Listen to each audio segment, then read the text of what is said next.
I knew he was in the ballroom even before I saw the cold gleam of the gun hidden beneath his tuxedo. I knew because my body, treacherous and pathetic, reacted to his presence like a broken compass pointing toward the magnetic north of disaster. The hairs on the back of my neck stood up, my pulse hammered against my diamond bracelet, and the air conditioning of the Museum of Modern Art suddenly seemed insufficient to cool the fever that rose through my veins. His scent arrived first.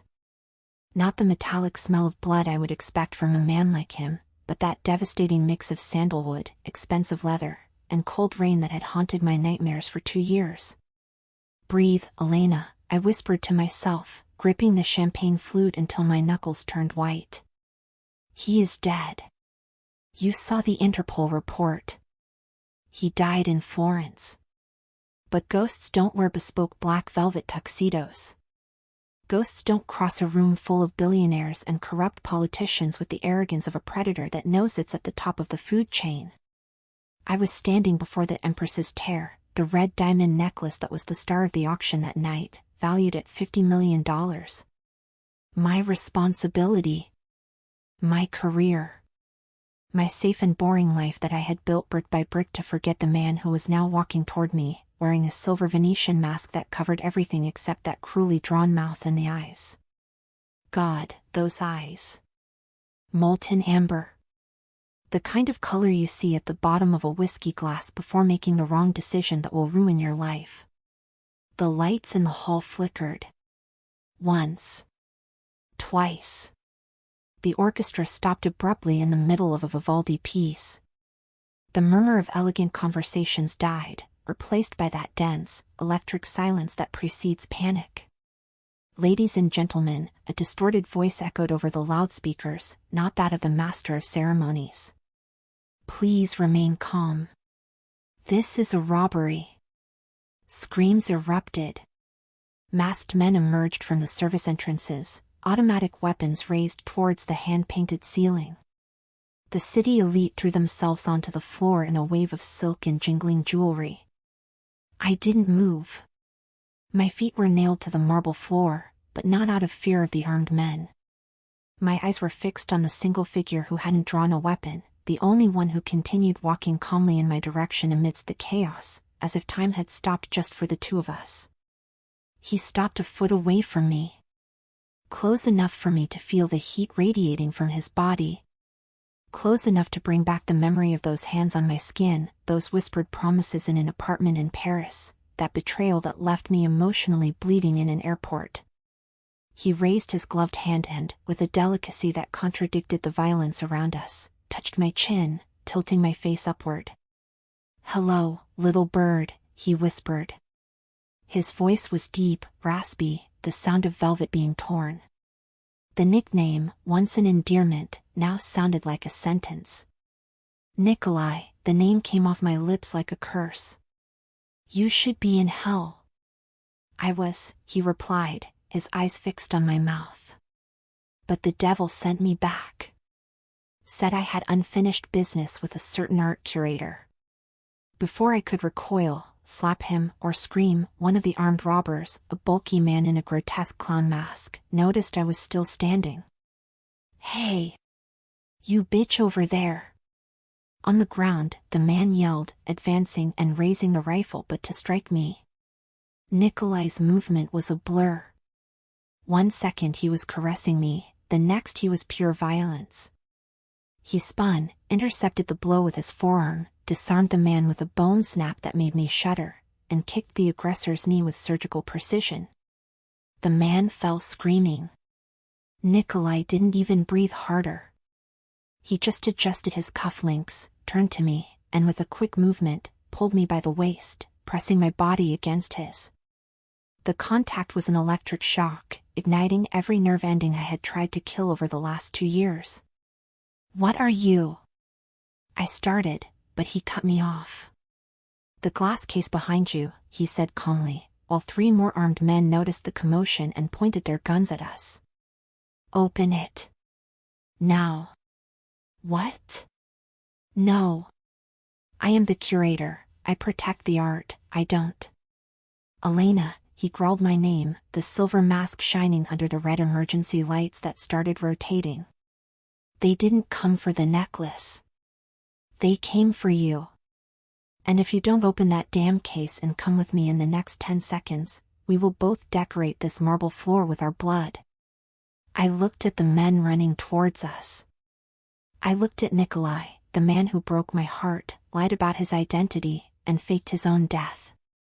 The man who, right at this moment, was using his own body as a human shield to protect me from the bullets. 5 seconds, little bird, he warned, drawing a silver pistol from under his jacket.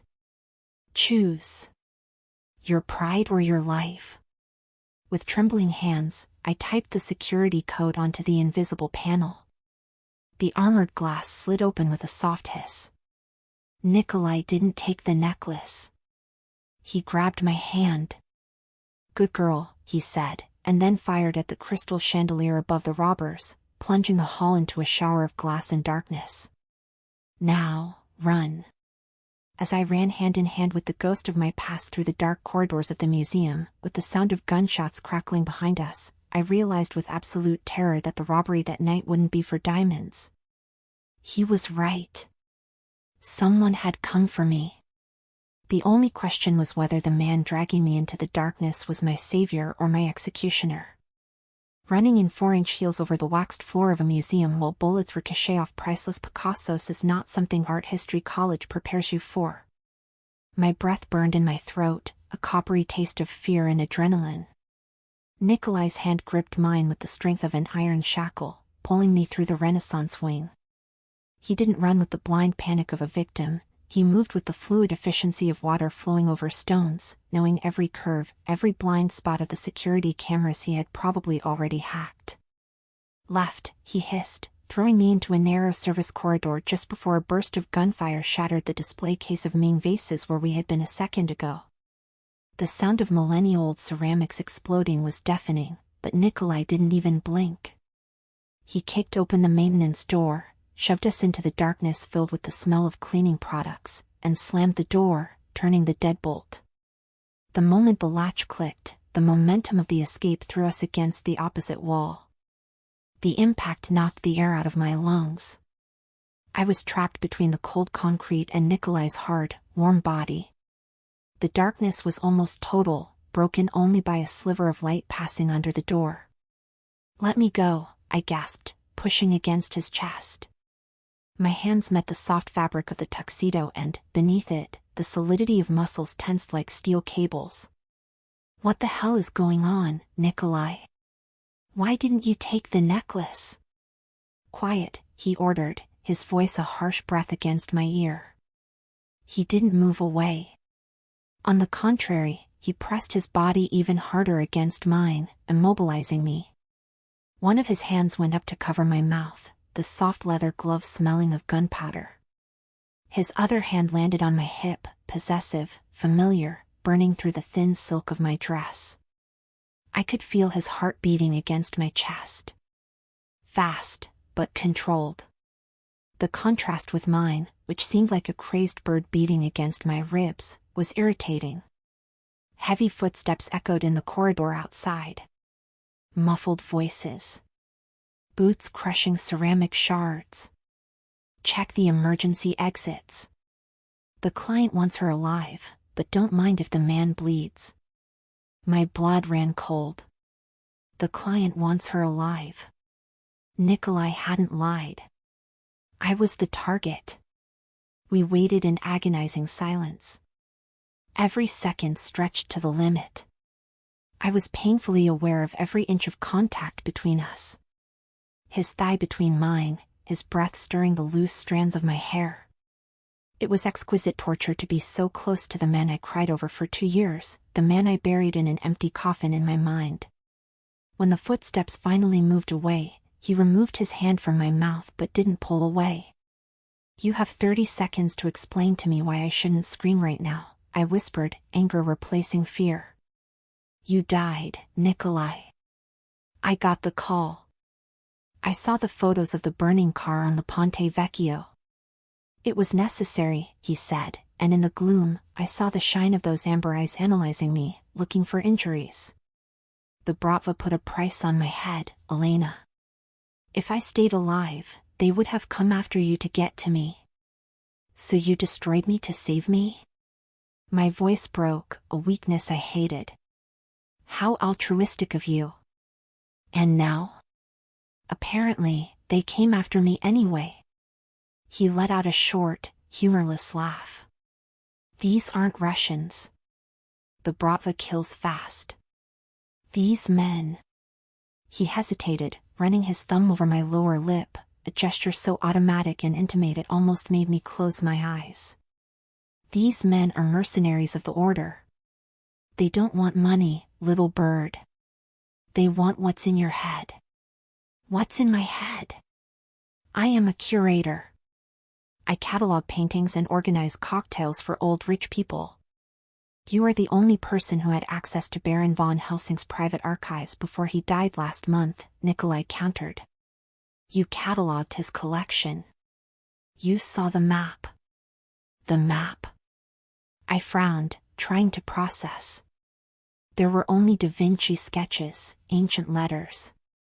You saw something you shouldn't have, even if you don't know what it is. And now they are going to torture you until you draw what you saw, and then they'll discard you in a ditch. He pulled away abruptly, the heat of his body replaced by the cold air of the storage room, and I felt an immediate phantom loss. We have to go. The roof is the only clean exit. The roof?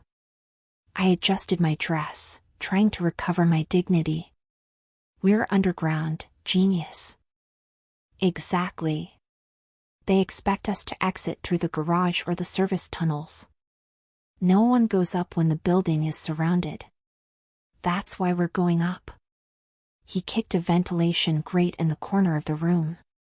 You're crazy, I said, looking at the dark, dusty hole.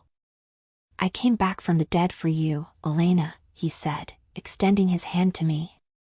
The silver mask was gone, revealing the face I loved and hated in equal measure. There was a fresh scar cutting through his left eyebrow, giving him an even more dangerous look. A little craziness is the least you can expect. Now, are you coming or staying here waiting for the clowns with the machine guns? I hesitated for a split second. Trusting him had cost me everything once. But staying there meant certain death, or worse. I took his hand. The climb was a nightmare of claustrophobia and physical exertion. Nikolai went first, pulling me up through maintenance shafts and rusted fire escapes. He didn't treat me like a porcelain doll now. He treated me like a partner, expecting me to keep up with the pace. When we finally broke the access door to the terrace, the night air of the city hit my face, cold and liberating. Police sirens howled down below, a sea of blue and red lights surrounding the museum. It's over, I said, recoiling upon seeing the height. We're surrounded. There's no way down. Nikolai walked to the edge of the building, the wind flapping the tails of his torn jacket. He looked down, then at the neighboring building, a luxury hotel separated from the museum by a 5-meter alley. Who said we're going down? He turned to me, and for the first time that night, I saw that crooked, arrogant smile that used to make me agree to anything. Do you trust me? He asked. Never again, I answered honestly. Great. Hate keeps you alert. He ran. Not towards me, but towards the edge of the building. Nikolai! I screamed, horror choking my throat. He jumped. For an agonizing second, he hung in the air, a black silhouette against the full moon, defying gravity and common sense. Then he landed on the terrace of the neighboring hotel, rolled to absorb the impact, and stood up immediately. He turned and extended his arms to me across the abyss. Your turn, Elena, he yelled over the wind. Jump. I'll catch you. I looked at the dark chasm between the buildings. 5 meters of void. 5 stories of drop down to the concrete. Behind me, the terrace door exploded, the hinges yielding to the kicks of the mercenaries who had found us. I looked at the armed men emerging in the doorway. I looked at Nikolai, the traitor, the liar, the only man who had ever made me feel alive. I took off my high heels. I took a deep breath, filling my lungs with the polluted city air. And I ran towards the void. They say your life passes before your eyes when you die. Lie. When I jumped from that parapet, the only thing I saw was the impossible distance between the buildings and Nikolai's amber eyes shining in the dark. For a terrifying second, gravity won. My feet sought ground and found only air. The wind roared in my ears, drowning out the sound of my own scream. I wasn't going to make it. The angle was wrong. The force wasn't enough. I was going to splatter on the dirty alley 5 stories below. Then, the impact. Not against concrete, but against something solid and alive. Nikolai's arms met me in the air. The shock was brutal, knocking the wind out of both of us. He didn't just catch me, he used his own body to absorb the inertia, throwing us backward in a clumsy roll onto the gravel of the hotel terrace. We rolled together, a tangle of limbs, torn silk, and gasping breath, until we stopped against an industrial air conditioning unit. My head spun. I was lying on top of him, my hands clutching the lapels of his ruined tuxedo. He was panting, his chest rising and falling violently against mine. There was a fresh cut on his cheek, bleeding, and his scent, sandalwood, sweat, and danger, invaded my lungs, making me dizzy. You. I tried to speak, but my voice was just a wheeze. I caught you, he whispered, his voice raspy, looking at me as if I were the 8th wonder of the world or his biggest problem. Probably both. I said I would. Pew pew. Bullets started ricocheting on the gravel around us, kicking up dust and sparks. The mercenaries at the museum weren't applauding our jump, they were using the terrace as a shooting range. We have to get out of here. Nikolai growled, tenderness disappearing instantly. He pushed me aside, standing up in a fluid movement, and pulled me along. We ran across the hotel terrace, crouched low, as the glass of a nearby balcony door exploded. Nikolai kicked the remaining door, breaking the lock, and threw us inside a dark penthouse suite. The sudden silence was deafening.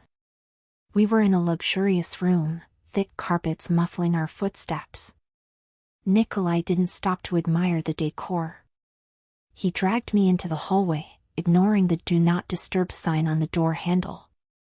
The elevator is a trap, he said, more to himself than to me, as we ran past the golden doors of the main elevator.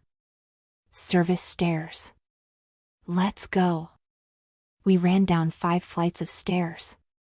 My bare feet slapped against the cold concrete, and pain started to register, cuts, bruises, the throbbing in my muscles. But Nikolai's hand on mine never loosened. It was an anchor and a chain. We came out the back of the hotel, onto a deserted side street, far from the sirens surrounding the main entrance of the museum. Nikolai stopped in front of a black Audi parked discreetly between 2 dumpsters. He didn't need to hotwire it, he took a key from his pocket. You planned this, I accused, standing on the damp sidewalk, shaking with the adrenaline crash. The car. The route. You knew it was going to happen tonight. Get in the car, Elena, he said, opening the passenger door. We'll discuss it later. We survive now. No. I recoiled, hugging my own body. I'm not going anywhere with you until I know what is going on. You kidnapped me from a shootout that you probably caused. He slapped his hand on the roof of the car, the sound echoing in the empty street. It was the first time I saw his composure crack. I didn't cause this, he hissed, approaching me until cornering me against the passenger door. I came to stop it. Those men, the Order, they don't play, Elena. They killed Baron von Helsing to get the map. And when they didn't find it, they went after the only person who cataloged his library. I already told you I didn't see any map. I shouted, frustrated. It's not a paper map, you stubborn woman. He grabbed my shoulders, fingers squeezing with urgency. The Baron was paranoid. He hid secrets in his artworks. The map is a painting. One that was on the restoration list you signed. The Fall of the Angels, 17th century. Where is it? The world stopped. The Fall of the Angels. An obscure canvas, dirty with aged varnish, that I had taken to my private studio at home to clean before officially cataloging it. I hadn't left it at the museum. My voice failed. It's in my apartment. On my easel. Color drained from Nikolai's face. He looked at his watch, then at me, with genuine terror in his eyes. Then they are no longer after us here, he said, his voice deadly low. If they realized you didn't have the painting at the museum, Team B must already be on their way to your house. My house. Panic rose in my throat. Nikolai, my sister. Sophie is there. She went to water my plants and was going to spend the night. Nikolai swore in Russian, a harsh, violent word. He practically threw me inside the car and ran to the driver's side. Seatbelt, he ordered, starting the engine which roared with modified power. Pray that traffic is light, Elena. Because we have about 10 minutes before your sister receives visitors, she won't survive. While the car screeched its tires and sped down the avenue, gluing my back to the leather seat, I looked at Nikolai's profile. Jaw clenched, knuckles white on the steering wheel. He was driving like a maniac, running red lights. For the first time in 2 years, I didn't see the traitor or the thief. I saw the man who would do anything, burn down any city, to protect what was his. And while we raced against time to save my sister, I realized with a tightness in my chest that, despite everything, I still trusted my life to him. The question was whether that would be enough to save us from what was waiting in my apartment. The Audi screeched its tires in front of my old building in the historic district, stopping with a violence that threw both of us forward. Even before the engine died, I was already opening the door. Wait! Nikolai grabbed my arm. He pulled a second gun from the glove compartment, checking the chamber with a dry metallic click. Don't run in. If they are there, it's a kill zone. It's my sister, Nikolai. I pulled my arm, the image of Sophie alone and defenseless burning in my mind. If they touch a hair on her head. Stay behind me, he ordered, getting out of the car. And if I tell you to run, you run. No arguments, no heroism. The building lobby was strangely silent. The night doorman wasn't at the reception desk. A bad sign. A terrible sign. Nikolai gestured toward the stairs, ignoring the elevator. We went up the 3 floors in a tactical silence, him with gun drawn, me with my heart in my mouth. When we reached my floor, the smell of splintered wood and fear hit us. The door to my apartment, my sanctuary, my place of peace, was wide open, the busted lock hanging from the frame. From inside came the sound of things being broken. Ceramics, glass, furniture being dragged. And then, a muffled scream. No. I don't know. Please. It was Sophie's voice. The world went red. I would have advanced blindly if Nikolai hadn't held me against the hallway wall. He signaled 3 with his fingers. 3 men. He moved toward the door like a lethal shadow. What happened next was a blur of choreographed violence. Nikolai entered the living room. 2 muffled shots, he was using a silencer I hadn't even noticed, followed by the sound of bodies falling. I entered right behind. The room was destroyed. Torn books, gutted cushions. 2 men in black were on the floor, motionless. But at the back of the room, near the studio window, a 3rd man, enormous, held Sophie by her hair with one hand and a knife against her throat with the other. Sophie was crying, eyes wide with terror, knees almost giving way. The man used my sister as a human shield, retreating toward the open window. "Drop the gun," the mercenary yelled at Nikolai, pressing the knife. A trickle of blood appeared on Sophie's pale neck. "Or I'll open her throat." Nikolai stopped, gun still pointed, his face a mask of ice. He couldn't shoot. The angle was impossible without hitting Sophie. "Elena." Sophie sobbed upon seeing me. "It's okay, Soph," I said, my voice shaking but my hands strangely steady. I stepped forward, raising my palms. "Look at me. He wants the painting, not you." I looked at the mercenary. "You want the fall of the angels, right?" I pointed to the easel covered by a sheet in the opposite corner, miraculously still standing amidst the chaos. "It's there. Take it and go." The man hesitated, greedy eyes shifting to the easel for a fraction of a second. That was all Nikolai needed. There was no shot. Instead, Nikolai hurled the empty gun he held in his left hand, the one he had taken from the glove compartment.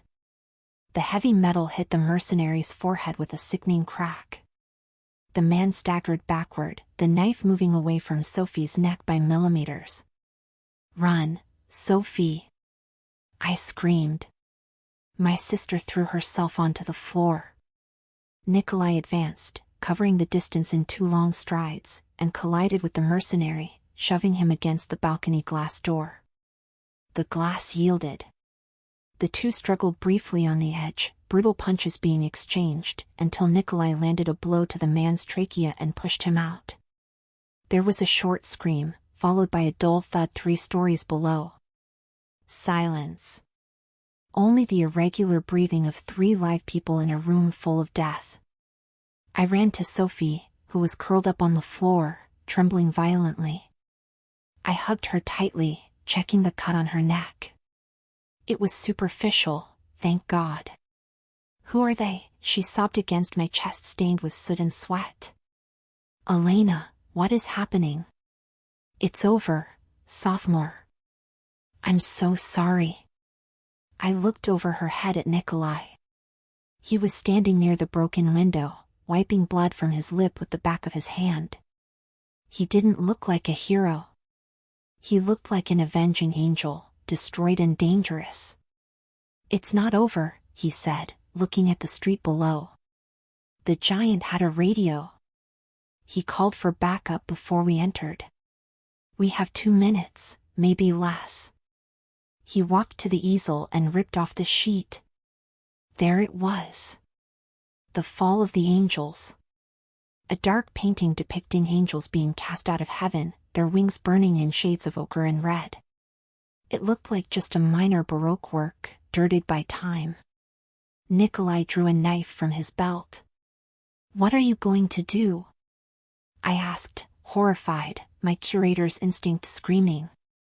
"We can't carry the frame. It's too big." With ruthless precision, he cut the canvas flush with the wood, the sound of the blade tearing the ancient fabric making my stomach churn. He rolled up the painted canvas quickly and stuffed it inside an architecture tube that was on my desk. "Elena, grab your sister," he ordered, throwing the tube to me. "Fire escape. The car's gone. We're going to have to disappear on foot."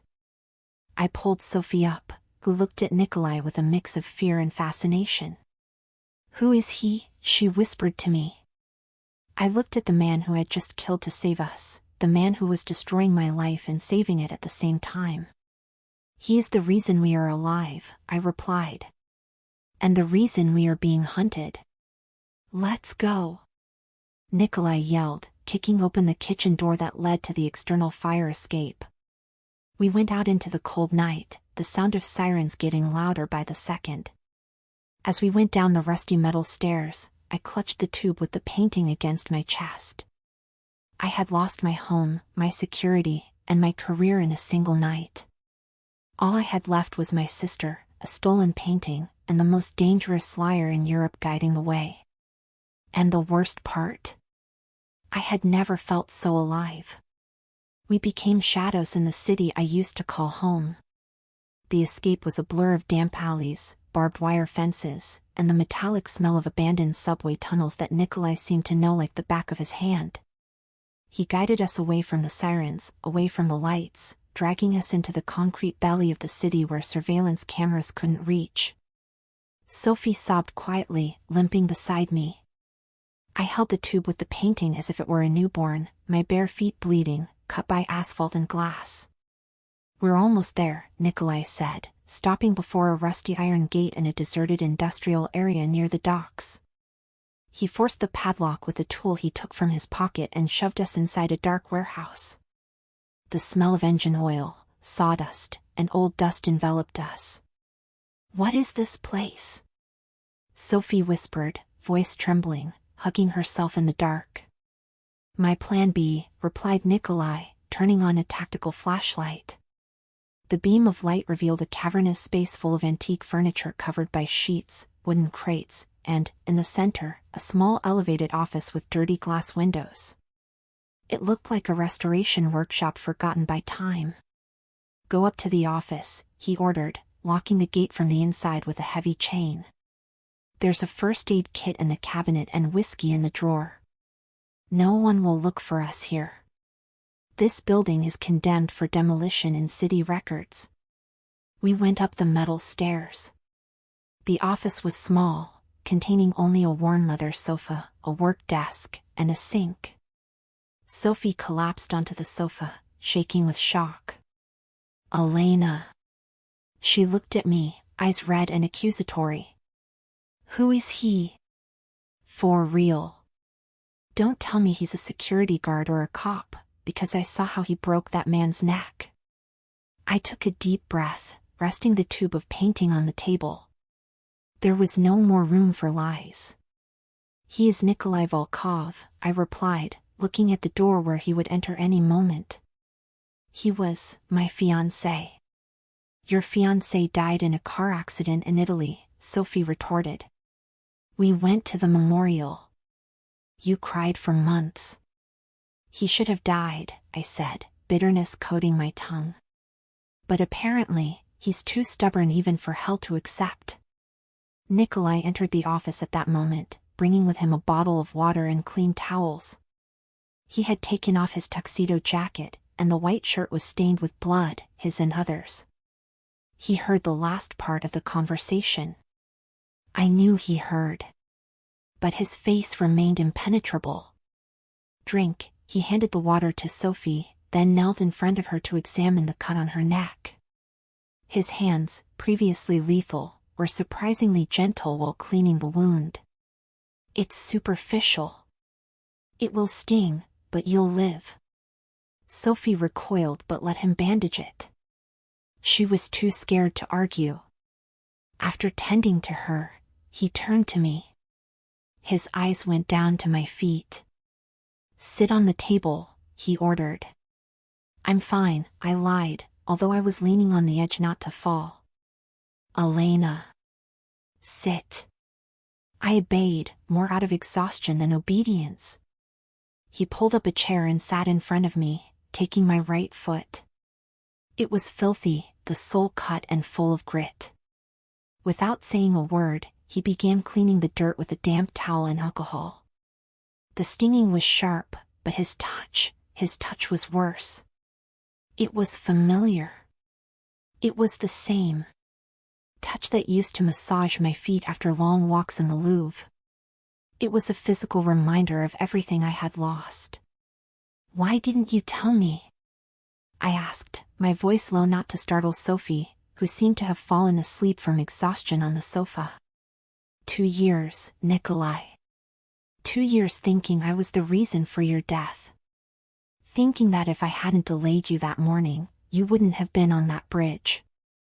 He paused, hand holding my heel tightly. He didn't look up. "Because if you knew I was alive, you would have tried to find me. And the order was watching you. Grief was your disguise, Elena. Your pain was the only thing that convinced my enemies I was really dead. You used me," I whispered, tears of anger burning my eyes. "You used my suffering as tactical camouflage." He finally lifted his face. There was raw pain in those amber eyes that shut me up. I watched every day, he said huskily. I was there, in the shadows, when you cried at the funeral. I was there when you got promoted at the museum. I was there when you kissed that idiot banker last month and almost broke into the restaurant to smash his teeth. Do you think it was easy? Being a ghost in the life of the only woman I loved? The air went out of my lungs. You don't have the right to say you love me. Not after what you did. I didn't say I had the right. He let go of my foot and stood up, the mask of coldness returning to place. I said it's the truth. He walked to the table and picked up the tube with the painting. But love won't save us now. He changed the subject, his voice returning to a professional tone. This will. He unrolled the cut canvas over the wooden table, securing the corners with heavy tools. Under the dim flashlight, the fall of the angels looked sinister. A tangle of celestial bodies falling into a dark abyss. It's just a Baroque painting, Nikolai, I said, approaching, trying to focus on the problem and not the man. The Baron collected religious art. There is no map here. I examined this canvas with UV, infrared, and X-ray light before starting cleaning. There are no hidden layers. You are looking like a curator, he said, pulling a small blacklight flashlight from his tactical pocket. The Baron wasn't an artist. He was a chemist before being a collector. He turned off the main flashlight, plunging the office into darkness. Then, he shined the blacklight over the canvas. Nothing happened. The painting remained dark, only the varnish glowing slightly purple. See? I crossed my arms. Nothing. Wait, Nikolai murmured. He tilted his head, observing not the painting, but the edges where he had cut the canvas. The weave of the linen, it's too thick for the 17th century. He grabbed the knife again. Nikolai, no. I tried to stop him, but he was already scraping, not the paint, but the fiber of the fabric on the back of the canvas itself. He pulled a loose thread. And then another. The canvas separated. It wasn't a single canvas. It was two canvases glued with microscopic precision, fused to look like one. Between the two layers of fabric, hidden like the filling of an impossible sandwich, there was something thin, translucent, and shiny. Nikolai pulled the object out with tweezers. It was a transparent polymer sheet, covered in numbers, lines, and laser-etched coordinates. What is this? I whispered, the curator in me horrified by the destruction of art, but the fugitive in me fascinated. Nikolai held the sheet against the light from the dirty window. This, little bird, is not a map to a treasure, he said, and for the first time, I saw real fear on his face. This is a list. Names, bank accounts, locations. He pointed to a name at the top of the list. I leaned in to read. Senator H. Vance, Washington. Judge A. Moretti, Rome. Director of Interpol. It's the order's payroll, Nikolai concluded, voice somber. It's proof they control half the Western governments. The Baron wasn't hiding a treasure. He was hiding his life insurance policy. And now we have it, I said, feeling a chill down my spine that had nothing to do with the temperature of the warehouse. Which means they won't stop until we're dead. No, Nikolai carefully rolled up the polymer and tucked it inside his inner pocket, close to his heart. It means that now we are the hunters. Because we have the only thing that can destroy them. Suddenly, a metallic sound echoed downstairs. The sound of a chain being cut. Nikolai turned off the light instantly. His hand covered my mouth before I could scream, and he pulled me into the shadows. They found us, he whispered in my ear. How the hell did they find us? I looked at Sophie, sleeping on the sofa. Her cell phone, which I thought had been lost in the confusion, was lying on the floor, screen lit up. The glow illuminated a location message sent 2 minutes ago. Don't worry, Mom. I'm sending my location. Send the police. Sophie had turned on the GPS. Nikolai saw it too. He said nothing, just drew his gun. The look he gave me in the darkness was an apology in advance for the violence that was about to begin. Stay down, he ordered. Welcome to the war, Elena. The silence that followed Nikolai's warning was the loudest thing I ever heard. Sophie stirred on the sofa, blinking against the sudden darkness. Elena, she called, voice thick with sleep. Why did you turn off the light? Shoo. I put a hand on her shoulder, squeezing hard. Sophie, I need you to slide to the floor. Now. Without making a sound. What? The sound of glass breaking downstairs cut off her question. It wasn't a window broken by accident, it was a tactical entry. Fast, heavy footsteps echoed on the concrete, followed by the sweep of green laser beams cutting through the warehouse dust. For targets entering from the north, Nikolai whispered, position next to the office door, gun raised. He didn't look at us. He was a statue of lethal focus. There must be 2 more covering the external perimeter. Sophie handed us over on a platter to a hit squad. Sophie gasped, looking at her phone still glowing on the floor.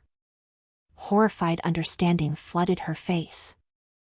I wanted Mom to know. It doesn't matter now, I cut in, pulling her under the heavy oak desk. Stay here. Cover your ears. Nikolai looked at me. In the gloom, his eyes shone. They'll come up the stairs in 10 seconds. I'll hold them at the door. You need to find an alternative exit. There is no exit up here. I whispered back. It's a suspended office, Nikolai. The only exit is the stairs or... My eyes ran around the room. The back wall of the office was glass, overlooking the factory floor down below, where a large storage tank sat. But jumping from there would be suicide without cushioning. Then, my gaze fell upon the restoration supply shelf beside me. Rusted metal cans. I read the labels quickly. Pure acetone.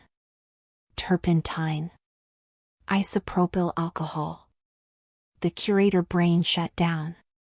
The survivor brain turned on. Nikolai, I called quietly. Do you still have that Zippo lighter? The one I gave you in Venice? He frowned, without diverting his aim from the door. I do. In my pocket. Why? Give it to me. And when I yell, shoot the glass door behind you. Elena, what are you? Just do it. The first mercenary appeared at the top of the stairs. The world exploded in noise. Nikolai fired twice. The mercenary fell backward, the sound of his body hitting the metal steps swallowed by the gunfight that started from below upwards. Bullets pierced the thin plywood office walls, sending splinters flying like deadly confetti. I dragged Sophie to the floor, covering her head. Give me the lighter. I yelled over the noise. Nikolai tossed the silver Zippo to me while changing the gun magazine with inhuman speed. I grabbed 3 bottles of solvent. Ripped off the caps. The strong chemical smell flooded the office, overpowering the smell of gunpowder. Sophie, we run when I say so, I instructed, tearing a piece of my silk skirt to make a makeshift wick in one of the bottles. I lit the lighter. The orange flame danced, small and fragile against the chaos. Nikolai. The window. Now. He didn't hesitate. He spun and fired at the large glass window facing the warehouse interior. The glass shattered, raining down on the machines below. I ran to the broken edge. Down below, 3 men were positioning themselves to shoot at us. They looked up. I threw the bottles. 1. 2. 3. They spun in the air, liquid leaking out. When the first bottle with the burning rag hit the floor covered in sawdust and old oil, it wasn't just a fire. It was a breath from hell. Vroom. The heat blast was instantaneous. The acetone and turpentine vaporized and ignited, creating a wall of blue and orange fire between us and the shooters. The men's screams were muffled by the roar of the flames. "Holy shit, Elena," Nikolai muttered, looking at the inferno I had just created. He seemed impressed and terrified. "Remind me never to piss you off in the kitchen." "Let's go," I shouted. "Jump to the tanks." Black smoke began to rise, hiding us from the remaining shooters. We jumped from the office window onto the top of a large industrial storage tank, 3 meters below. The metal clanged with the impact. "The back exit." Nikolai pointed to a cargo door on the other side of the warehouse, now visible through the dancing flames. We climbed down the side ladder of the tank and ran. The heat was unbearable. My skin felt tight and dry. Sophie was coughing violently, stumbling, but Nikolai grabbed her by the arm, dragging her. We reached the cargo door. Nikolai kicked it open. The cold, salty night air rushed in, blessed relief. We were on a concrete dock, dark harbor water lapping at the pilings below. The boat, Nikolai pointed to a fast speedboat tied at the end of the pier.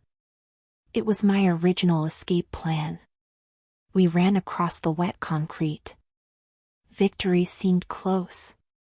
The sound of sirens was far off, blocked by the thick warehouse walls. We were 10 meters from the boat when the shot rang out. Different from the others. Not a burst of machine gun fire.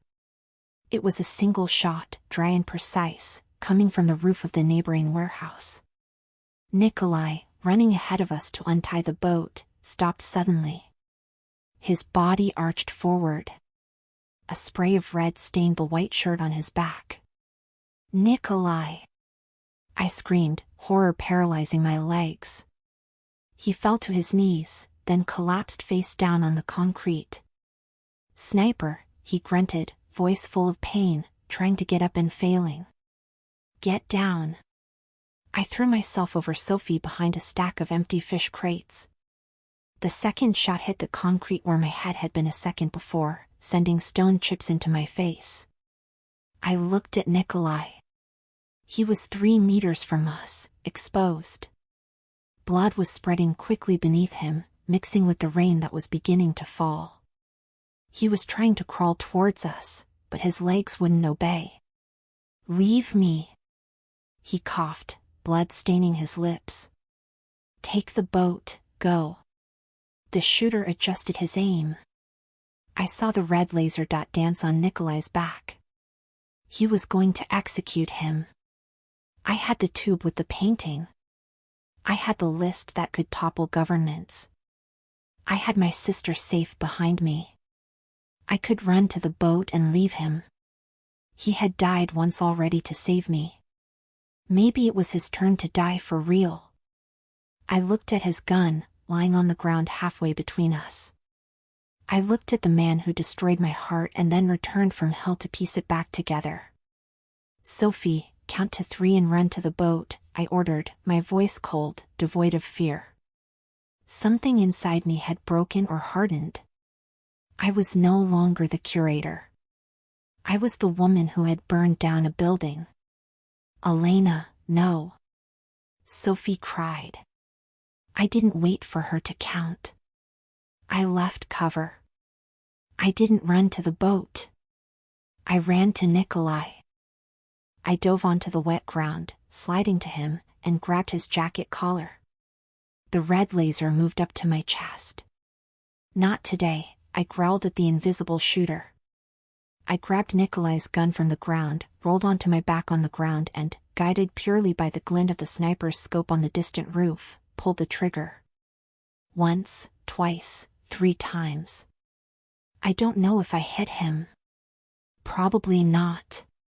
But it was enough to make him retreat. "Help me," I shouted to Sophie, who was paralyzed, staring at me as if I were a stranger. Now. Sophie ran. Together, we dragged Nikolai's heavy body to the edge of the pier and dropped him into the boat. I jumped in after him, Sophie right behind. With trembling, blood-stained hands, his blood this time, I started the engine. The speedboat roared. While we sped away into the darkness of the bay, leaving behind the burning warehouse and the frustrated sniper, I looked at Nikolai lying on the floor of the boat. He was pale, eyes almost closed, breath bubbling.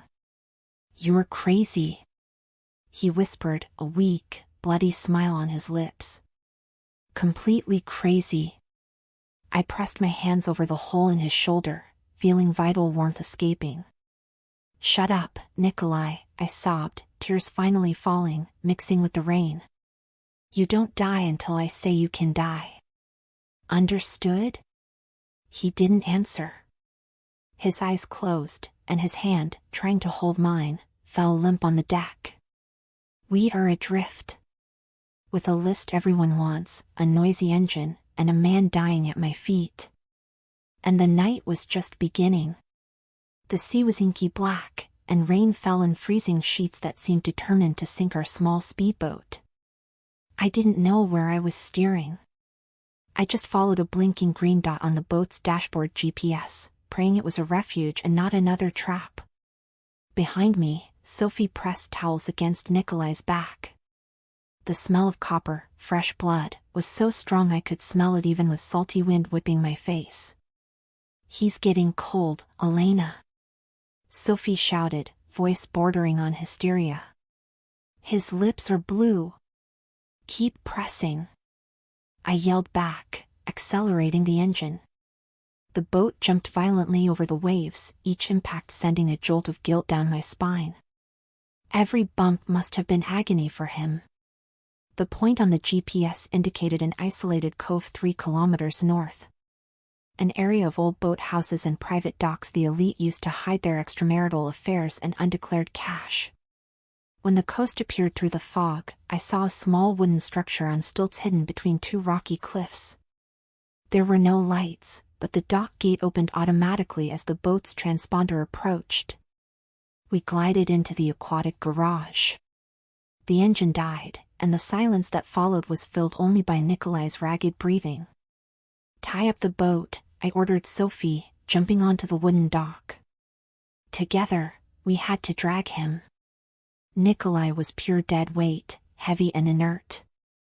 It was a brutal, undignified struggle pulling him out of the boat and onto the wooden floor of the house. He moaned once, a low, guttural sound, when we turned him onto his stomach. The house wasn't a home, it was a safe house. Dust on furniture, blinds closed, stale air of a place that hadn't seen life in months. But there was electricity. "The kitchen," I pointed. "The table is the cleanest surface. Help me put him there." With a final effort that made my own muscles scream, we hoisted him onto the sturdy dining table. I ripped his shirt open, the blood-soaked fabric yielding easily. The wound was ugly. A dark hole right below the right shoulder blade. No exit wound. The bullet was still inside. "Oh my God." Sophie covered her mouth, recoiling. "Elena, we need an ambulance. He's going to die." "If we call an ambulance, the order intercepts the call and they finish the job before we get to the hospital," I replied, running to the cupboards. "Look for alcohol. Vodka, whiskey, anything strong. And clean towels."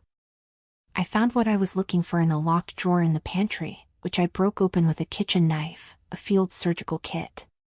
Nikolai, always paranoid. Always prepared.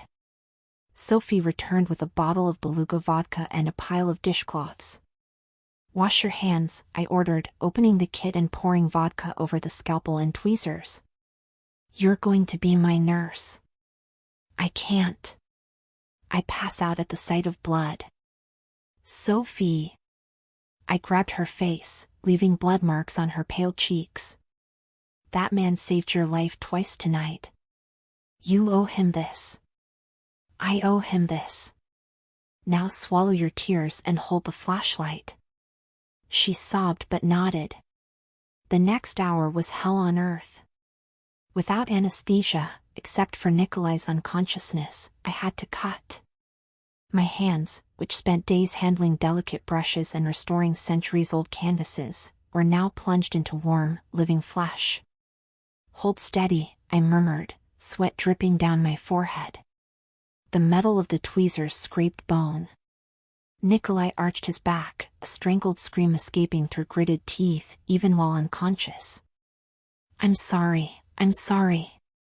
I whispered, tears blurring my vision. Don't die on me, you stubborn bastard. Don't you dare. Finally, I heard the clink of the bullet falling into the metal bowl. The most beautiful sound I ever heard. I stopped the bleeding, sutured the wound with black thread from the kit, and cleaned his body as best I could. He was pale, skin burning with fever, but his chest rose and fell in a steadier rhythm. I collapsed into a chair next to the table, hands shaking uncontrollably now that the adrenaline had passed. Sophie was sitting on the floor, hugging her knees, staring at me like I was an alien. Where did you learn to do that? She asked, voice hoarse. They don't teach bullet extraction in art history classes. I looked at Nikolai's sleeping profile. The old scars on his back told stories I knew by heart. No, I replied, taking a long swig of vodka directly from the bottle. The liquid burned my throat, a welcome fire. I learned it from him. In Paris. One night he arrived at our apartment bleeding, and we couldn't go to the hospital. You knew. Sophie whispered. You knew who he was this whole time? Before he died? I knew he wasn't just an antique dealer, I admitted. I knew he lived in the shadows. But I loved him enough not to ask questions whose answers I couldn't bear to hear. I stood up and walked over to him, brushing sweaty hair off his forehead. His fever was high. He lied to me about everything, Sophie. His name, his family, his death. But the only thing he never lied about was protecting me. Elena. Sophie called from the living room, where she had gone to look for blankets. The tone in her voice made my blood run cold again. What? She was standing before an open bookcase. Inside were piles of cash, several guns, and a row of passports. She held two of them open.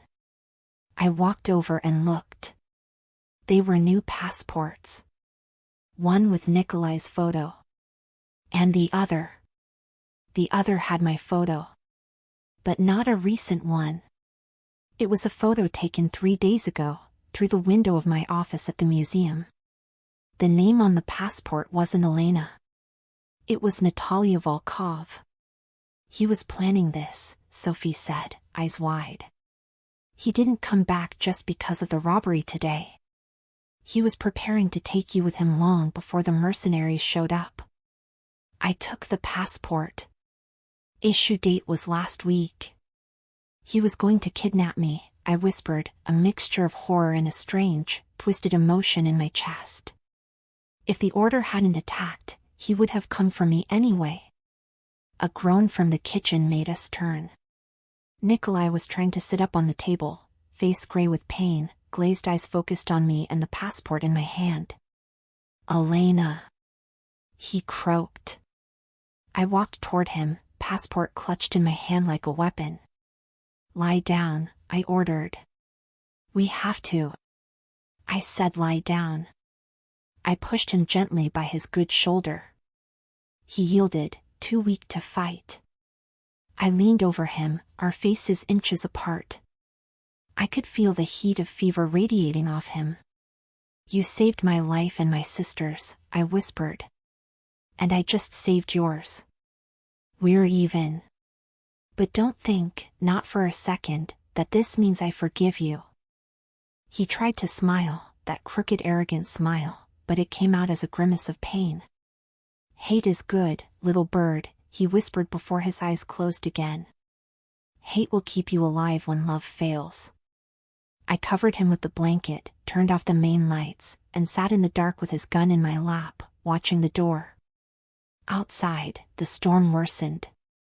But inside here, in the silence of the safe house, the real storm was just beginning. I woke to the smell of coffee and the cold weight of a 9mm Glock pistol in my lap. For a disorienting moment, the sound of rain hitting the zinc roof of the boathouse sounded like distant applause, and my groggy mind tried to convince me I was still at the museum, that the nightmare of the last 12 hours was nothing more than a hallucination induced by cheap champagne. But then my muscles protested as I shifted in the hard wooden chair. Sharp pain in my cut feet, stiffness in my neck, and the sight of Sophie sleeping curled up on the floor wrapped in a dusty Persian rug brought reality back with the force of a punch. I raised my eyes to the kitchen table. It was empty. Panic rose in my throat. "Nikolai?" I called, standing up too fast. The gun slipped from my legs and hit the floor with a dull thud. "I'm here." The voice came from the covered veranda, raspy and weak, but unmistakably his. I walked to the glass door. Nikolai was standing leaning against the wooden railing looking at the gray morning mist covering the cove. He wore gray sweatpants that must have been stored in one of the closets and nothing else. His bare torso was covered in purple and yellow bruises, a map of recent violence, and the makeshift bandage on his shoulder was stained with fresh blood, but seemed to be holding. He held a steaming mug of coffee in one hand and the transparent polymer sheet in the other against the pale daylight. "You should be lying down," I said, crossing my arms to protect myself from the damp cold. "You lost half a liter of blood last night. Technically you should be in a coma." "Been worse," he muttered without turning. "Coffee was old, but it's caffeine. Want some?" I ignored the offer. The anger from the previous night fueled by discovery of passports boiled again. "Bali?" I asked, voice sharp. "Was that where we were going?" He turned slowly. Movement cost him. I saw grimace pain. He tried hide. Amber eyes met mine, tired, stripped usual defenses. "No," he replied calmly. Bali was decoy passports, had visas. New Zealand, a farm, South Island, furthest place I could find where nobody cares. Stolen art, ex-Russian mercenaries. And I had no say matter? I stepped forward, invading space. "You were just gonna drug me, stuff bag, drag other side world? If necessary, keep alive?" He didn't back down. "Yes," without hesitation. "Prefer hate, safe farm, New Zealand, cry grave, will order sniper aimed head." "You arrogant son bitch," spat words out. "And alive," countered. "Which makes effective son bitch." I wanted slap, wanted kiss. Duality tearing inside. Before could decide, sliding door opened. Sophie appeared, face puffy, crying, holding old mobile found drawer. "Elena." Voice trembled. "You guys need see." Turned radio phone. "News." Nikolai took device, put speakerphone, static voice. "News anchor filled veranda. Now confirmed 3 dead, warehouse fire, docs, police believe linked, spectacular robbery, museum, modern art last night, authorities identified main suspect Elena Vance, museum curator, sources indicate Vance suffered psychotic break, set fire workplace, possibly took hostage own sister Sophie Vance. Police warn armed, dangerous, possibly accompanied, unidentified accomplice. Blood drained face. Psychotic break, whispered horrified, they blaming me? Perfect narrative, said Nikolai, face grim, order controls, media clean mess, turning victim villain. If go police now, shoot first, ask questions later. You armed, dangerous.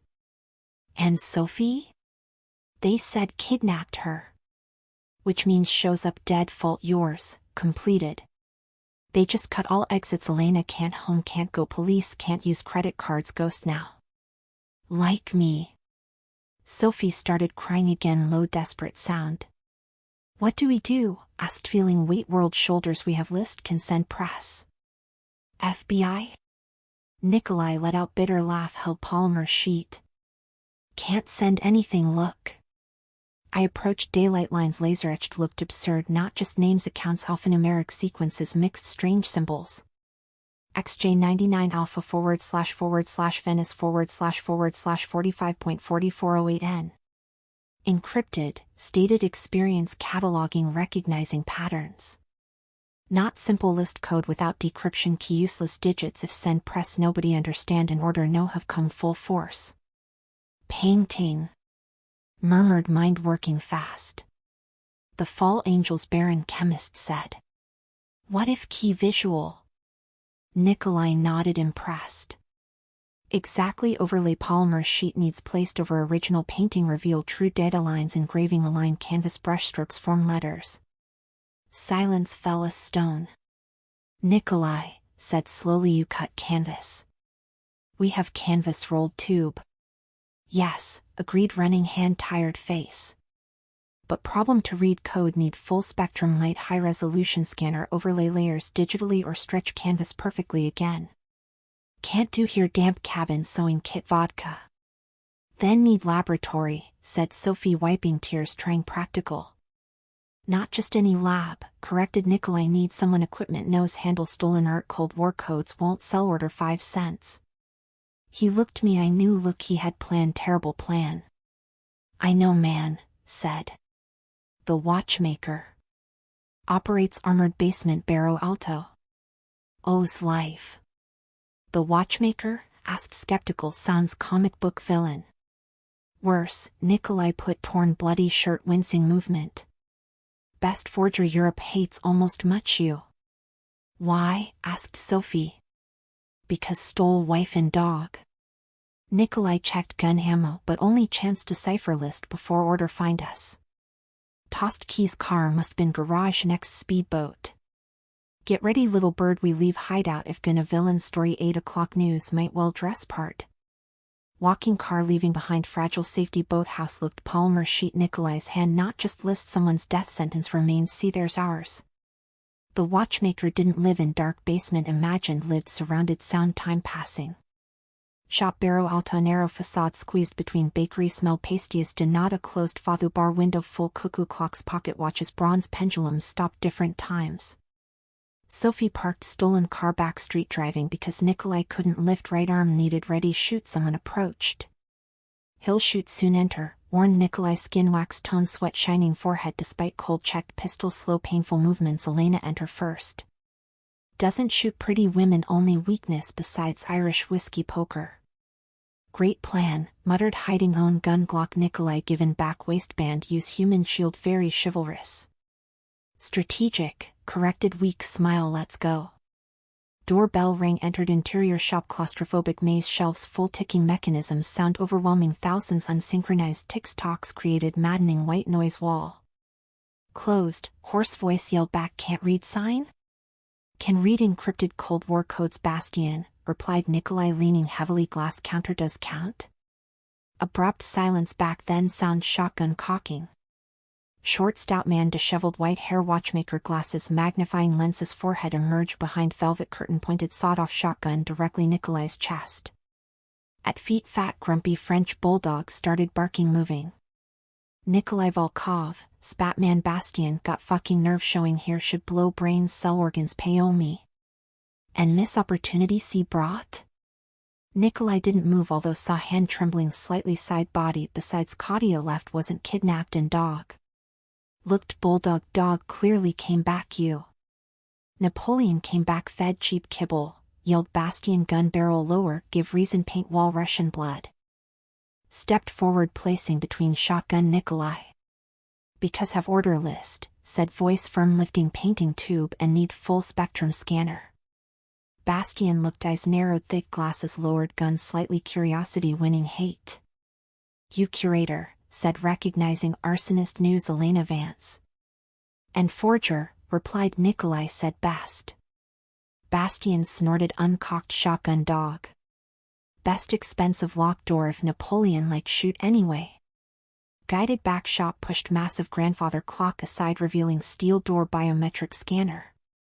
Basement opposite shop, cold silent lit, blue LED lights, servers hummed against wall, center surgical work table, microscopes, lasers, large format art scanner, make Louvre die envy. Place canvas there, ordered Bastien, pointing scanner.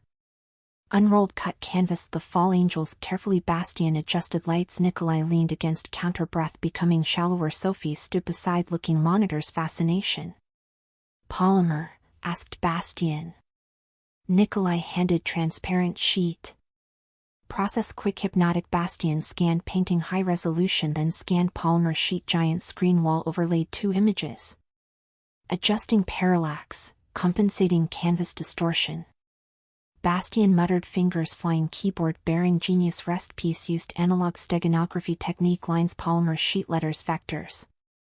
Screen black lines. Plastic sheet aligned perfectly. Angel spears. Painting hell flames where lines crossed. Specific pigments, probably containing lead cadmium. Scanner detected. Letters started forming. It's happening, whispered Sophie. Code dissolved. Clear text appeared. Not just list names. Itinerary. Asset transfer, Project Chimera. Location, private auction. Pena Palace. Sintra. Date, tonight, 22:00. Each item, the heart of the order, physical hard drive. Heart order, Nikolai murmured, pushing off. Counter effort, not money. Central database. All blackmailers. Operations secrets. Moving physical server. Tonight. Disguised antique. Private auction. Sintra, said, looking. Screen 30 kilometers here. If catch disk. Started Sophie. End them, completed. Don't need flee. New Zealand can expose clear names. Or die trying invade fortress, said Bastien, turning swivel chair. Pena Palace surrounded. Military level security. You 2 civilians. Walking corpse. Pointed Nikolai. Looked him. Nikolai holding edge. Counter tight knuckles. White bandage. Shoulder saturated dark red. Nikolai, called. Looked me. Tried focus. Pupils dilated. Sintra. Tried say we have. Knees buckled. Fell concrete floor before reach him. Nikolai. Screamed, falling. Knees beside burning fever. Unconscious. Bastien stood, looked. Fallen body. Unreadable expression. Sepsis, diagnosed coldly. Infection entered bloodstream. Has best case few hours. Organs start failing. Got antibiotics? Asked, grabbing Nikolai's shirt. You paranoid. Must pharmacy. Do, said Bastien, but antibiotics won't help. Doesn't rest you. Don't time rest. Auction tonight. Stood up. Decision crystallizing. Mind. Art curator died. Warehouse fire. Remains someone willing. Everything. Sophie stay care. Do, Bastien says. And you? Asked Sophie, holding Nikolai's cold hand. Turned Bastien. Said best forger Europe can get invitation auction? Bastien smiled. Crooked smile showed tobacco-stained teeth. First time. Looked respect. Girl can make Queen England give hour, but entering easy part. Getting out alive. Disc, another story. Don't need get out alive. Looked Nikolai. Unconscious floor. Just need order. Fall start printing. Watchmaker going ball. Sintra. Fog weather condition. Shrab while black rented. Bentley climbed winding mountain roads. Ancient trees emerged. Mist. Skeletal hands trying grab tires. Hearing Cinderella? Bastien's voice crackled. Microscopic earpiece hidden left ear. Loud clear. Watchmaker, replied. Eyes fixed. Ghostly silhouette. Pena Palace. Rising clouds. Colorful castle. Normally tourist dream. Looked nightmare. Fortress. Yellow red towers. Faded night. Adjusted dress. Bastien hadn't joked. Duty. Borrowed haute couture dress. Giotto contact. Deep red silk back. Neckline. Plunged dangerously low. Leg slit. Rose dangerously high. Didn't look curator. Run. Looked oligarch. Trophy wife. Black widow. Just buried him. Remember identity. Bastien continued. Isabella Vane. Representative. Private consortium. Macau. Unlimited credit. Tablet. Gave courtesy. Creative bank diversions. Did last minute. And Nikolai? Asked, voice failing. First time. Pause. Other sideline. Sophie managed. Lower fever. 39 degrees. Woke once calling. Had sedate. Try crawl after focus. Girl failed. Dies. Caught. Dies. No pressure. Car stopped. Iron gates. Security. Heavy men. Earpieces. Suits barely hide. Automatic weapons. These weren't museum guards. Order mercenaries. Handed. Forged invitation. Gloved hand didn't tremble. Guard scanned QR code. Heart stopped. 3 seconds. Reader took process. Beep. Green light. Welcome Signora Vane. Entered palace ballroom. Excess opulence. Crystal chandeliers. Gilded carving. About 100 most dangerous rich people world. Drinking vintage champagne. Arms dealers chatting. Politicians. Drug barons laughing. Supreme Court judges. Order wasn't secret. Organization here ruling elite. walked through crowd feeling predatory gazes. Skin target wasn't person lot 45. Headed side display cases there was. Heart order didn't look computer server Bastian Nikolai right hidden plain sight object 19th century automaton mechanical bird gold rubies perched silver cage exquisite piece engineering. Seeing target, whispered pretending drink champagne hard drive must base bird mechanism. Security around case? Asked Bastian. Pressure sensors 2 gorillas less 3 meters. Great gonna have do old-fashioned way win auction. Lights dimmed auctioneer weasel-faced man recognized Sotheby's, order tentacles everywhere, took podium. Auction began stolen paintings blood diamonds state secrets sold politeness smiles. When lot 45 announced room fell silent. Bird time, announced auctioneer starting bid, 10 million euros. Raised paddle. 15 million, said thick voice right corpulent man cigar hand scarred knuckles Eastern European warlord. 20 million, replied coldly. 25. 30. Room started murmuring entering absurd values mechanical toy but both knew really buying. 50 million euros, said man smiling gold teeth give up doll your consortium doesn't stomach this. Touched fake diamond earring right ear. Bastian, whispered tell stole enough money. Diverting funds Cayman Islands pension account exact moment, grumbled Bastian go ahead all in. Raised paddle looked directly man's eyes. 100 million euros.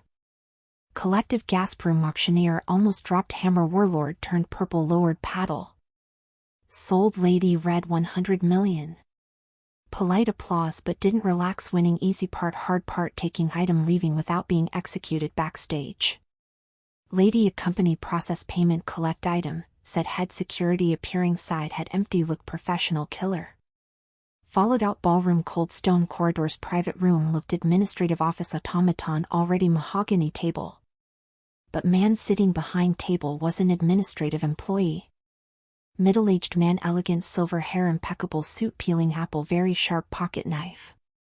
Recognized list Judge Moretti 1 order leaders. Signora Vane, said without looking up apple or should say. Signorina Vance? Blood ran cold. Don't know talking about, kept facade hand moving imperceptibly clutch where Bastian's small gun 2-shot Derringer was. Please. Moretti smiled sad tired smile your sister Sophie very active mobile phone tracked signal Barrow Alto 20 minutes ago cleaning team already way watch shop. World stopped. No, whisper escaped. Yes your forger friend dying lover probably dead hour. Fury replaced fear white hot pure fury if dead nothing lose absolutely nothing. Then think need anymore, took tablet bank transfer through table knocking over apple. Moretti laughed. Brave but stupid came alone lion's den. Didn't come alone, said hand closed around golden automaton table brought fire. Activated device Bastian installed base mechanical bird cage wasn't bomb short range high power electromagnetic jammer. Hum. Room lights exploded Moretti's computer fried sparks darkness instantaneous. Moretti screamed surprised. Drew Derringer fired once not him Gothic window behind glass shattered letting cold fog howling mountain wind. Grabbed heavy automaton left arm ran broken window.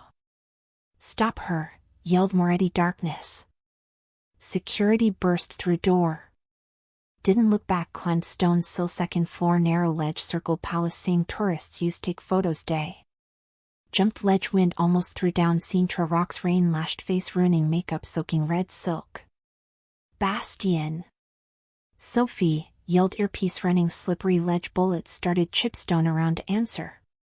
Only static. Silence other sideline worse shots. Reached palace corner saw looking for ancient robust creeper went down lower terrace through automaton, worth 100 million containing world secrets, bushes below started descend tearing dress breaking nails descending darkness. Landed badly twisting ankle pain white flash. Crawled bush recovered gold bird stood leaning stone wall. Alone limping with most wanted object planet arm only family left man loved probably dead watch shop Lisbon.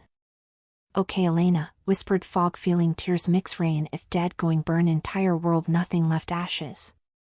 Started limping towards dark forest, transforming thing order most fear woman, nothing lose.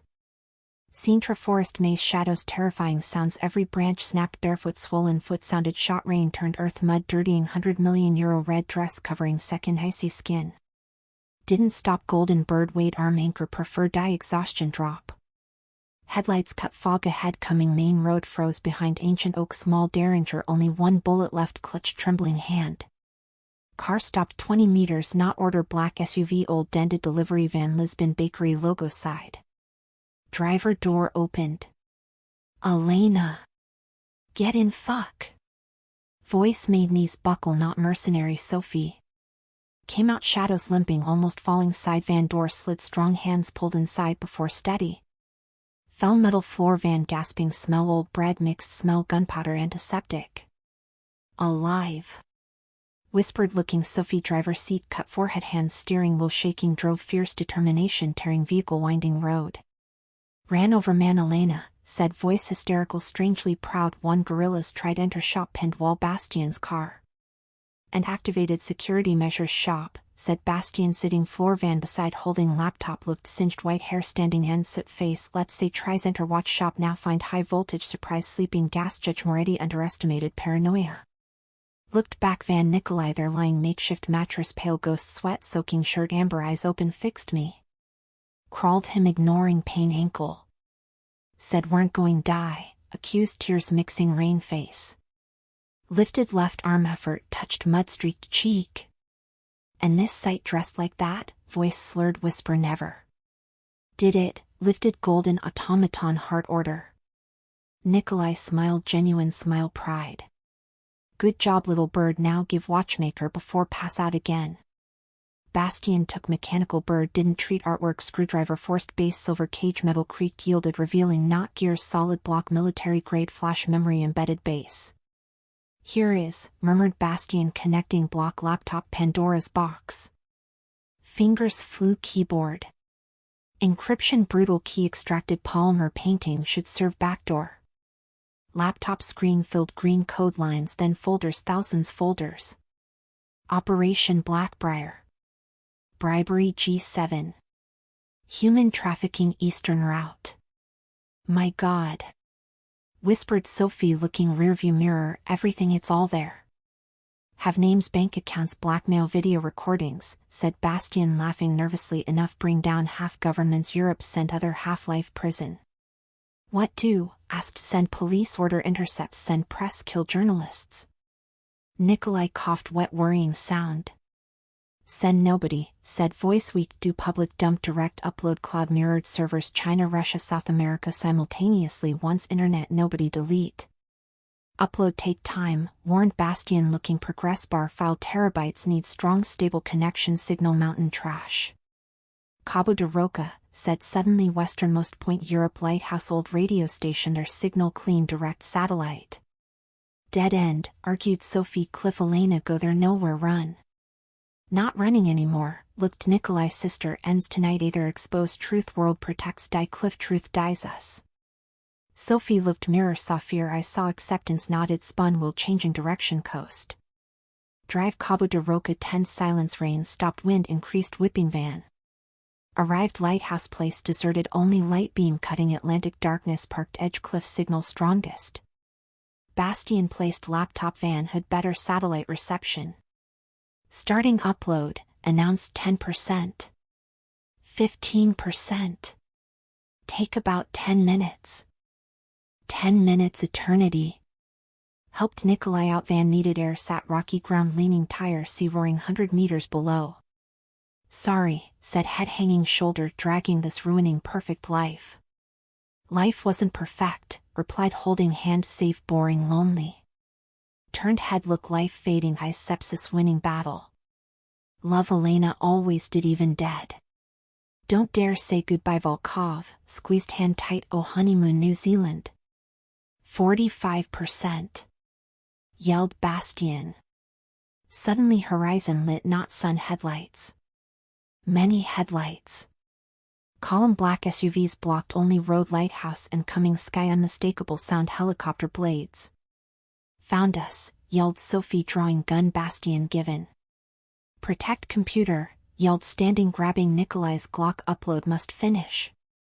Order cars stopped semicircle cornering against abyss armed men got out wearing tactical vests skull masks. Amplified voice sounded helicopter hovering above kicking dust wind.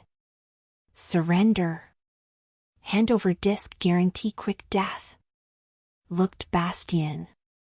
How much left? 80%, yelled shielding screen body need 2 minutes. 2 minutes against private army. Nikolai tried stand gun shaking left hand. Stay down, ordered Sophie Bastien stay behind van.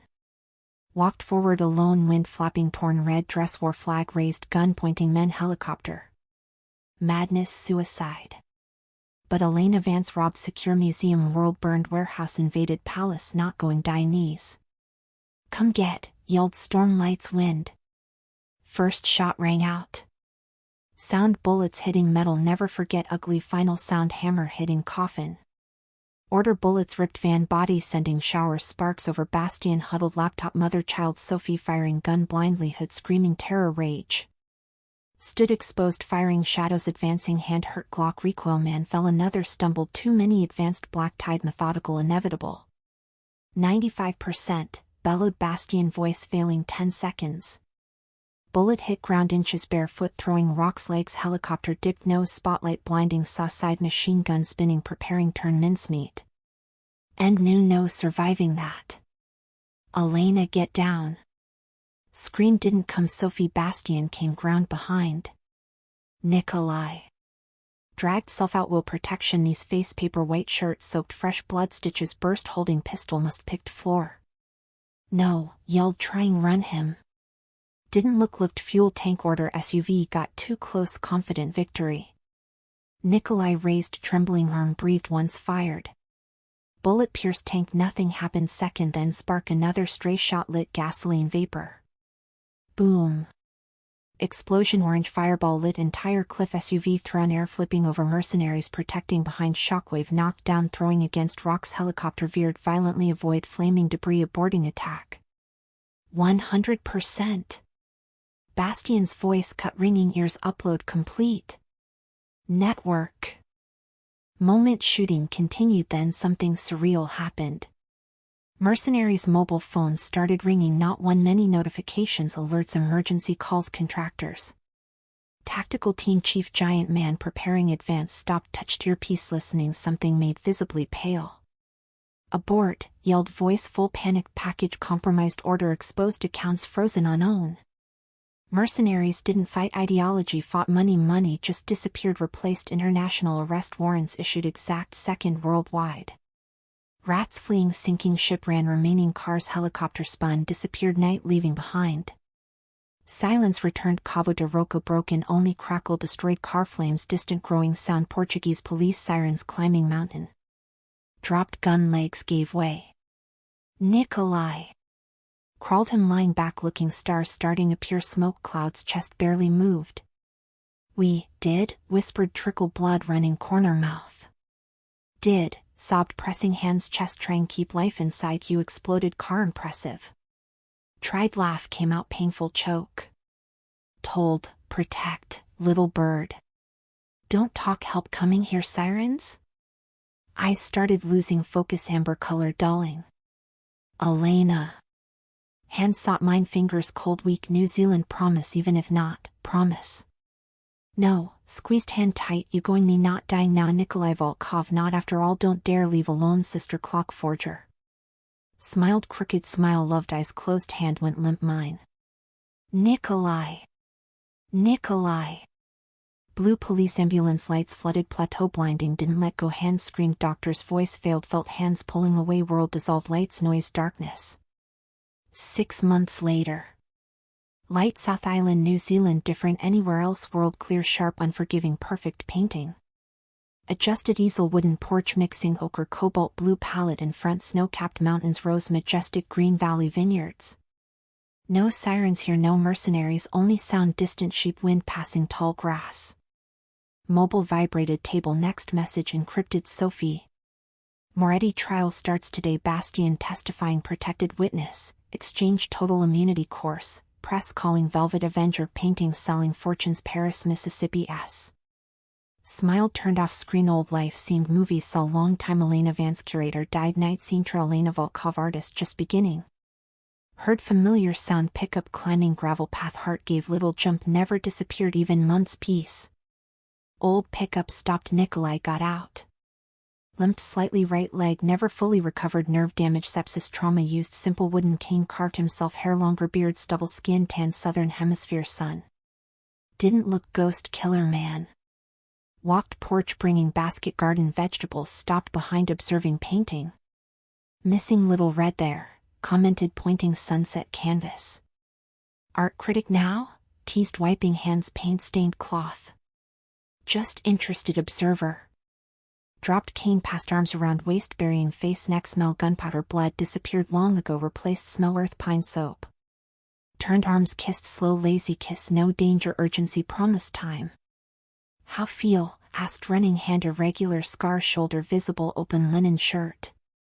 Alive, replied leaning forehead. Mine amber eyes shone. Adrenaline apiece. First time life just alive. Looked horizon end. World built fresh start. Me too, whispered. Order fallen. Museum past but here silence. Mountains sea found. Only artwork worth preserving ourselves. Let's go in, said Nikolai pulling gently. Door getting cold. Bottle wine needs opening. Left unfinished painting. Easel perfection. Overrated. Life scar smudges. Chaotic colors much better. The end.